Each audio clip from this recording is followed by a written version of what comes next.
एक काळ होता, लिकीचं लग्न झाल्यानंतर आई तुमच्या कानात सांगायची, बाळा घराची काळजी घे, माणसं जप, राग आला तर शब्द जपून वापर, असं शेवट मांडवात सांगून आई तुमची पाठवणी करायची. बाळा घर जप, माणसं जप.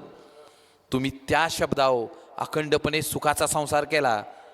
पण अलीकडं मुलगी घरात गेली, दुसऱ्या दिवशी आईला फोन करते, आई सासू अशी बोलली, आणि त्यावेळेला तिकडून आईचा फोन येतो, थांब दादाला पाठवते.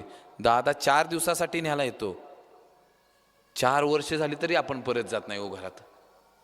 ही परिस्थिती झाली. दिलंय ना एकदा. अरे जनक राजांनी देखील सीतामाईंना राजकुमारच बघून दिला होता ना. 14 वर्षाचा वनवास सहन करावा लागला ना.